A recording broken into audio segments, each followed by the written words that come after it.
ಸ್ವಲ್ಪ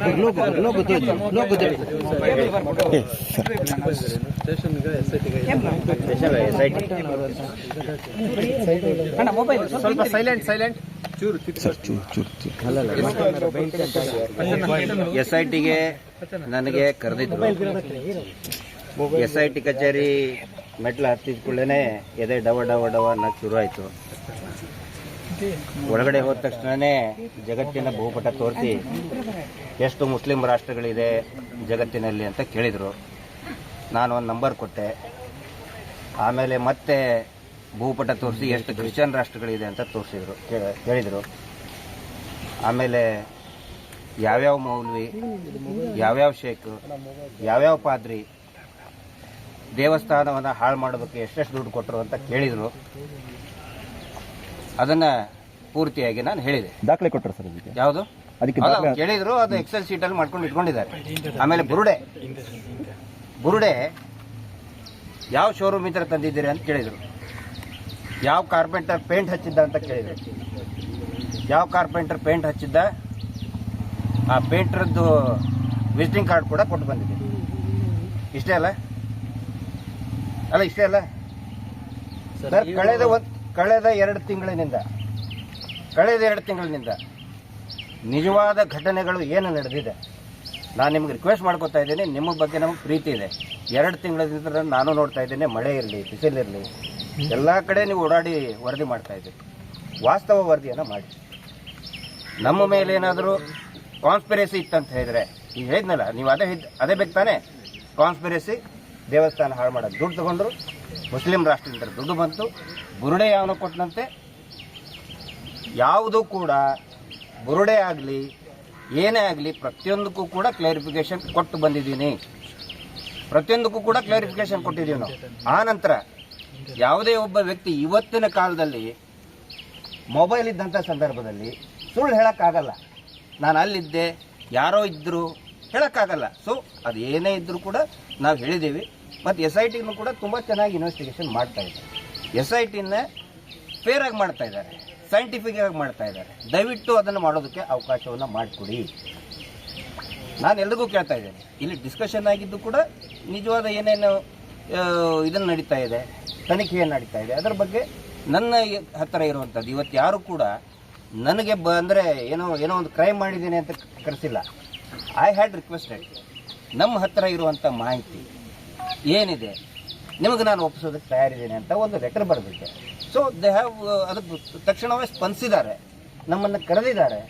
ನನ್ನ ಹತ್ರ ಏನು ಮಾಹಿತಿ ಇದೆ ಅದನ್ನು ಶೇರ್ ಮಾಡಿದ್ದೀನಿ. ಯಾರು ವಿಚಾರಣೆ ಮಾಡಿದ್ರು? ತನಿಖೆ ಅಧಿಕಾರಿಗಳು. ಅದನ್ನ ಬೇಡ ಯಾರು ಮಾಡಿದ್ರು ಅಂತ. ಯಾವ ತರ ದಾಖಲೆಗಳು ಕೊಟ್ಟಿದ್ದೀರಿ ಸರ್ ನೀವು? ಇಲ್ಲ, ತೋರಿಸಿದ್ದೀನಿ. ಲೀಡಿಂಗ್ ಕ್ವಶನ್ ಮಾಡಬೇಡಿ. ಅಲ್ಲಿ ಯಾವ ತರ ದಾಖಲೆ ಕೊಟ್ಟಿದ್ದೀರಾ, ಏನ್ ದಾಖಲೆ ಕೊಟ್ಟಿದ್ದೀರಾ ಅಂತ? ಇಲ್ಲಿ ನಡೀತಕ್ಕಂತಹ ಏನೇನು ಹಿಂದೆ ನಡೆದಿದೆ, ಈಗ ಇವ್ರು ಹೇಳ್ತಾ ಇದ್ದಾರೆ, ಅದು ನಮ್ಮ ಕಡೆನೂ ಇದೆ. ಇವತ್ತು ಸಾಯಂಕಾಲ ನಿಮ್ಗೆ ಸಾಫ್ಟ್ ಕಾಪಿನೂ ಕೂಡ ಕೊಡ್ತೀವಿ. ಇಲ್ಲಿ ಪಂಚಾಯಿತಿಯಲ್ಲಿ ಏನೇನು ಯಾವ್ಯಾವ ರೀತಿಯಾಗಿ ಹಗರಣಗಳು ನಡೆದಿದೆ. ಹಗರಣ ಅಂದರೆ ಅದು ಡೆವಲಪ್ಮೆಂಟ್ ಅಲ್ಲ, ಹೆಣಗಳನ್ನು ಹೂತು ಹಾಕುವಲ್ಲಿ ಯಾವ ರೀತಿ ಅಕ್ರಮಗಳು ನಡೀತಾ ಇದೆ. ವಿತ್ 1 by 1 ಡಾಕ್ಯುಮೆಂಟ್, ಒಂದೊಂದು ಪೇಜ್, ಒಂದೊಂದು ಪುಟ ಸಹಿ ಹ್ಯಾಂಗೆ ಫೋರ್ಜರಿ ಮಾಡಿದ್ದಾರೆ. ಹೆಣ ಹೂತವನ ಹಾಕಿದವನು ಯಾರೋ, ಆನ್ ರೆಕಾರ್ಡ್ ತೋರಿಸಿದವ್ರು ಯಾರೋ, ಆ ವ್ಯಕ್ತಿಯ ಸಹಿ ಮಾಡಿದವನು ಇನ್ಯಾರೋ, ಆ ಥರ ಆಗಿದೆ. ಅದನ್ನು ನಾವು ತೋರಿಸಿದ್ದೀವಿ. ಮೇ ಬಿ ಅವರು ಕೂಡ ನೋಡಿ, ನಾವು ಇನ್ವೆಸ್ಟಿಗೇಷನ್ ಅಂತ ಹೇಳ್ತಾ ಇಲ್ಲ, ನಮ್ಮ ಗಮನಕ್ಕೆ ಏನೇನು ಬಂದಿದೆ, ಸಂಶಯಗಳು ಬಂದಿದೆ, ಅದನ್ನು ಅಧಿಕಾರಿಗಳ ಗಮನಕ್ಕೆ ತಗೊಂಡು ಬಂದಿದ್ದೀವಿ. ಈಗ ಈ ಮಾಸ್ಕ್ ಮ್ಯಾನ್ ನ ನೀವು ಅಲ್ಲಿ ಇಟ್ಕೊಂಡಿದ್ರಿ, ನೀವು ಮಾಸ್ಕ್ ಮ್ಯಾನ್ ನ ತಿಮ್ರೋಡಿ ಅವ್ರ ಮನೆಯಲ್ಲಿ ಇಟ್ಟಿದ್ರಿ, ಅದ್ರ ರಿಲೇಟೆಡ್ ಆಗಿ ಏನೋ ನಿಮ್ಮ ಪ್ರಶ್ನೆ ಕೇಳಿದ್ರೆ? ಇಲ್ಲ, ಅದು ತಿಮ್ರೋಡಿ ಅವ್ರ ಮನೆಯಲ್ಲಿ ಇದ್ದಿದ್ರಿ ಅಂತ ಅದು ಅವರಿಗೆ ಅವ್ರು ಇದು ಮಾಡ್ತಾರೆ ಸರ್. ಈಗ ಪಂಚಾಯತ್ ಡಾಕ್ಯುಮೆಂಟ್ ಅಲ್ಲಿ ಫೋರ್ಜರಿ ಆಗ್ತಿದೆ ಆಗಿದೆ. ನಾನು ದಯವಿಟ್ಟು ನಿಮಗೆ ರಿಕ್ವೆಸ್ಟ್ ಮಾಡ್ಕೊಳ್ಳೋದು, ದಯವಿಟ್ಟು ಎಲ್ಲಾ ಪತ್ರಕರ್ತರಿಗೆ, ಮಾಧ್ಯಮಗಳಿಗೆ ರಿಕ್ವೆಸ್ಟ್ ಮಾಡ್ಕೊಳ್ಳೋದು, ಕಾನ್ಸ್ಪಿರಸಿ ಥಿಯರಿ ಇದ್ರೆ ಸುಖ ಸುಮ್ಮನೆ ಯಾರ್ಯಾರೋ ಏನೇನೋ ಹೇಳಿದ್ರು ಅಂತ ಹೇಳಿ ಅದೊಂದು ನೆರೇಷನ್ ಬಿಲ್ಡಪ್ ಮಾಡಬೇಡಿ.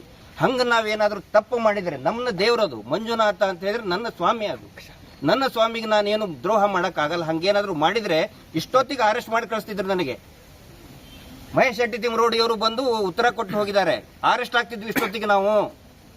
ಆ ನಂತರ ಇನ್ನೊಂದು ಪ್ರಮುಖ, ನಿನ್ನೆ ನಾವು ಎಲ್ಲರೂ ಸೇರಿ ತೀರ್ಮಾನ ಮಾಡಿದ್ದೀವಿ, ನಮ್ಮ ಬಗ್ಗೆ ಹಿಂಗೆ ಸುಳ್ಳು ಅಪಪ್ರಚಾರ ಮಾಡಿ ಜೈಲಿಗೆ ಹಾಕುವುದಾದರೆ ನಾವು ಆಂಟಿಸಿಪೇಟರಿ ಬೇಲ್ ತಗೊಳ್ಳೋದಿಲ್ಲ ಅಂತ ನಾವು ತೀರ್ಮಾನ ಮಾಡಿದ್ದೀವಿ.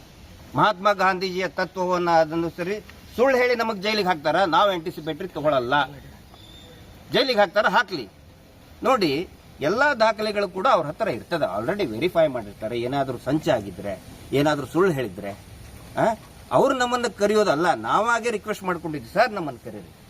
ನಾವು ಹೇಳಿದ್ವಿ ಇನ್ನೂ ಒಂದು 10 ಸಾರಿ ಕರೆದ್ರು ಕೂಡ ಬರ್ತೀವಿ ಅಂತ ಹೇಳಿ. ಇಲ್ಲಿ ಅಕ್ರಮಗಳಾಗಿದ್ದು ನಿಜ ಸರ್. ಸಾಕಷ್ಟು ಜನ ಹೆಣ್ಮಕ್ಳು 10-15 ವರ್ಷದ ಹುಡುಗಿಯರು ಅವತ್ತೇನೆ ದಫನ್ ಮಾಡ್ತಾರೆ. ದಯವಿಟ್ಟು ಅದನ್ನು ಕನ್ಸಿಡರ್ ಮಾಡಿರಿ. ಇನ್ವೆಸ್ಟಿಗೇಷನ್ ಮತ್ತೆ ಈ ಮಾಧ್ಯಮದಲ್ಲಿ ಪ್ರಸಾರ ಮಾಡಬೇಕಾದ್ರೆ ನಮ್ಮ ಹತ್ರ ದಾಖಲೆಗಳಿದೆ, ಪಂಚಾಯಿತಿ ಕೊಟ್ಟಂತ ಅಧಿಕೃತ ದಾಖಲೆಗಳಿದೆ. ಅವತ್ತು ಡೆಡ್ ಬಾಡಿ ಬೀಳ್ತದೆ, ಅವತ್ತೇ ದಫನ್ ಮಾಡ್ತಾರೆ. 302 ಮರ್ಡರ್ ಕೇಸ್ ಮಾಡ್ತಾರೆ, ಅವತ್ತೇ ದಫನ್ ಮಾಡ್ತಾರೆ. ಸೊ ಅವು ಎಲ್ಲವೂ ಕೂಡ ಚರ್ಚೆಯ ವಿಷಯ ಆಗಬೇಕು. ಈಗ ಒಂದ್ ಕಡೆ ಸುಜಾತಾ ಭಟ್ ಎನ್ಕ್ವೈರಿ ಆಗ್ತಿದೆ. ಸುಜಾತಾ ಭಟ್ ಅವ್ರು ಮೊನ್ನೆ ಒಂದು ಚಾನಲ್ ಇಂಟರ್ವ್ಯೂ ಹೇಳಿದ್ದಾರೆ, ಗಿರೀಶ್ ಮಟ್ಟಣ್ಣ ಅವ್ರು ಇವರೇ ನನಗೆ ಹೇಳಿದ್ದು ಈ ರೀತಿಯಾಗಿ ಹೇಳು ಅಂತ ಹೇಳ್ಬಿಟ್ಟು. ಅದ್ರ ಬಗ್ಗೆ ಏನ್ ಹೇಳ್ತಾರೆ? ಅದಾದ್ಮೇಲೆ ಮತ್ತೆ ಏನಾದ್ರು ರಿಪ್ಲೈ ಕೊಟ್ಟರೆ ಅವರು ಮತ್ತೆ ರಿಪ್ಲೈ ಕೊಟ್ಟಾಗಿದೆ ಅವರು. ಸೊ ಆ ರಿಲೇಟೆಡ್ ನಿಮ್ಮನ್ನ ಏನಾದ್ರು ಪ್ರಶ್ನೆ ಮಾಡಿದ್ರೆ ಇವತ್ತು ಅಂತ? ಇಲ್ಲ, ಅದನ್ನ ನೋಡಿ ಏನಾದ್ರೂ ಕೂಡ ನಾವು ಒಂದು SIT ಆಗಿದೆ ಅಂತ ಹೇಳಿದ್ರೆ ಅದ್ರ ಮೇಲೆ ನಾವು ನಂಬಿಕೆ ಇಡಬೇಕು. ಅವರು ಅದ್ರ ಲೆಟ್ ದಮ್ ಗಿವ್ ಕ್ಲಾರಿಫಿಕೇಶನ್. ಅನನ್ಯ ಭಟ್ ಇರೋದು ನಿಜಾನ ಸುಳ್ಳ ನನಗೆ ಗೊತ್ತಿಲ್ಲ ಸರ್. ಈಗ ಚಿನ್ನಯ್ಯ ಆರಂಭದಲ್ಲಿ ಹೇಳಿರುವ ಹೇಳಿಕೆಗಳು ಈಗ ಇನ್ವೆಸ್ಟಿಗೇಷನ್ ಅಲ್ಲಿ ಹೇಳ್ತಾ ಇರೋದು ಏನಾದ್ರು ಚೇಂಜಸ್ ಇದೆಯಾ? ನೀವು ಮೊನ್ನೆ ಲೈವ್ ಬಂದಾಗ್ಲೂ ಅದನ್ನ ಮೆನ್ಷನ್ ಮಾಡಿದಿರಿ. ಅಲ್ಲ, ಅದಕ್ಕೆ ನೋಡಿ, ಮುಂಚೆ 164 ನಲ್ಲಿ ಏನ್ ಕೊಟ್ಟಿದ್ದ, ಈಗ ಏನು ಚೇಂಜಸ್ ಆಗಿದೆ, ನನಗನ್ಸಿದ ಮಟ್ಟಿಗೆ ಯಾವುದೇ ಮೇಜರ್ ಚೇಂಜಸ್ ಆಗಿಲ್ಲ ನನಗನ್ಸಿದ ಮಟ್ಟಿಗೆ. ಹೌದಾ? ಅವೆಲ್ಲವೂ ಕೂಡ ಅನೇಕ ಒಂದಿಷ್ಟು ಕಟ್ಟುಕತೆಯನ್ನು ಕೂಡ ಅದರಲ್ಲಿ ಬರ್ತಾ ಇದೆ. ಅದನ್ನ ಆ ಕಟ್ಟುಕತೆ ನೋಡಿ ನಾನು ಸ್ಟೇಟ್ಮೆಂಟ್ ಕೊಡಕ್ಕಾಗಲ್ಲ. ಅಲ್ಲ, ಈಗ ಮತ್ತೊಂದು FIR ಮಾಡಿದ್ದಾರೆ, ಅದರಲ್ಲಿ ಹೇಳಿದ್ರೆ ಸುಳ್ಳು ಸಾಕ್ಷಿಗಳನ್ನು ಸಂಗ್ರಹ ಮಾಡುವಂತದ್ದು ಅಥವಾ ಸೃಷ್ಟಿ ಮಾಡುವಂತದ್ದು. ಅಲ್ಲ ಸರ್, ಒಂದ್ ನಿಮಿಷ, ಮತ್ತೊಂದು FIR ಮಾಡಿದಾರ ಈಗ ನಿಮ್ಗೆ ಗೊತ್ತಿದೆ? ಹರೀಶ್ ಅವ್ರು ಹೊಸ FIR ಮಾಡಿದಾರ ಅಥವಾ ಹಳೆ FIR ನಲ್ಲಿ ಏನಾದ್ರು ಹೇಳಿದ್ರೆ ಹೊಸ FIR ಅಂತ? ಎರಡು ಕೂಡ ಬಹಳ ಡಿಫರೆನ್ಸ್ ಆಗುತ್ತೆ. ಸೆಕ್ಷನ್ಸ್ ಹಾಕಿದ್ರಲ್ಲ, ಅದ್ರ ಬಗ್ಗೆ ನೀವೇನ್ ಹೇಳ್ತೀರಾ ಸರ್? ಅದನ್ನ ಎಲ್ಲವನ್ನೂ ಕೂಡ ನೋಡಿ, ಇನ್ವೆಸ್ಟಿಗೇಷನ್ ಜಾರಿಯಲ್ಲಿ ಇರಬೇಕಾದ್ರೆ SITನೇ ಅದರದ್ದು ತೀರ್ಮಾನ ತಗೊಳ್ತದೆ. ನಮಗೆ SIT ಮೇಲೆ ನಂಬಿಕೆ ಇದೆ.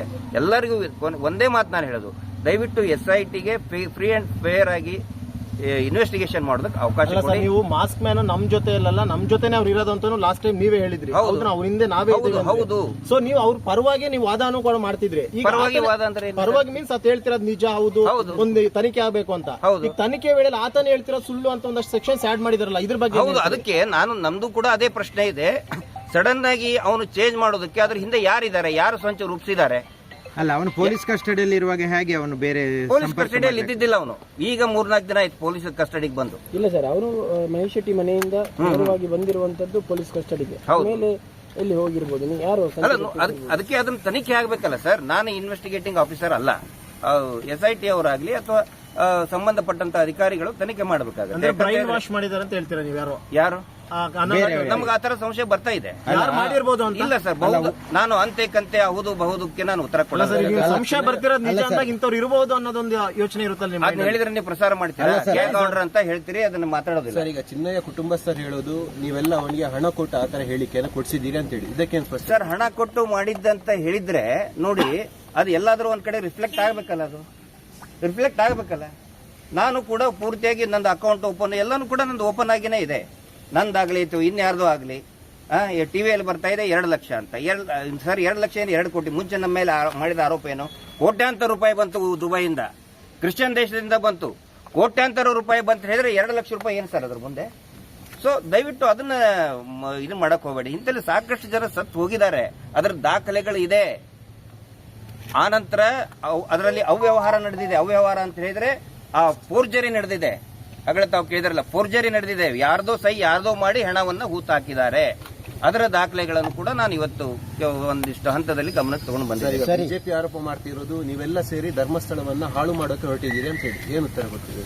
ಈ ಸತ್ತಂತಹ ಆ ಹೆಣ್ಮಕ್ಳಿದಾರಲ್ಲ, ಮೋಸ್ಟ್ಲಿ ಆ ಬಿಜೆಪಿ ಅಂದ್ರೆ ಆ ಬಿಜೆಪಿ ನಾಯಕರ ಕ್ಷೇತ್ರದವರೇ ಒಂದು ವೋಟರ್ಸ್ ಇರ್ತಾರೆ. ಅದಕ್ಕೆ ಅವ್ರು ಉತ್ತರ ಕೊಡಬೇಕು. ಅವ್ರು ಮಾಡೋ ಕೆಲಸ ನಾವು ಮಾಡ್ತಾ ಇದ್ದೀವಿ. ಧರ್ಮಸ್ಥಳ ಕ್ಷೇತ್ರ ನಮ್ಮದು. ನಾವು ಕ್ಷೇತ್ರದ ಬಗ್ಗೆ ಇಲ್ಲಿ ಇನ್ನೂವರೆಗೂ ಕೂಡ ಮಾತಾಡಿಲ್ಲ. ನಮ್ಮ ದೇವರು ಅಗಳ ಹೇಳಿದ್ನಲ್ಲ, ಮಂಜುನಾಥ ಸ್ವಾಮಿ ನನ್ನ ಸ್ವಾಮಿ ಅವನು. ಇಲ್ಲಿ 15 ವರ್ಷದ ಒಂದು ಹುಡುಗಿ ಬೆಳಗ್ಗೆ ಸಾಯ್ತಾಳೆ. ಆ ನಂತರ ಅಟ್ ದ ಸೇಮ್ ಟೈಮ್ 40 ವರ್ಷದ ಒಬ್ಬ ಪುರುಷನ ದೇಹ ಒಂದೇ ದಿನ ಒಂದೇ ಅರ್ಜಿಯಲ್ಲಿನೇ ವಿಲೇವಾರಿ ಮಾಡ್ತಾರೆ. ಅಂದ್ರೆ ಅಪ್ಪ ಮಗಳು ತಾನೆ. ಅಪ್ಪ ಮಗಳದು, ಅಪ್ಪಂದು ಅಸಹಜ ಸಾವು, ಮಗಳದು ಕೊಲೆ, ಯಾವ ತನಿಖೆನೂ ಆಗಲ್ಲ. ಇದು ದೇವಸ್ಥಾನಕ್ಕೆ ಅಪಚಾರನ